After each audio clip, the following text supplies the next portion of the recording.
How to add money without debit card on Cash App. If you're wondering how, there are some steps that you can follow out.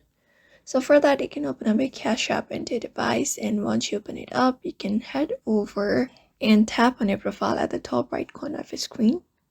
Once you do that, you should be finding those options on your screen. So from the given options, go ahead and select the option that says linked banks. After that, here you should be finding option that says linked bank. You can tap on it instead of using credit card or debit card. So go ahead and tap on it. After you do that, you can link your bank account, continue the process, and then you can add money without the debit card.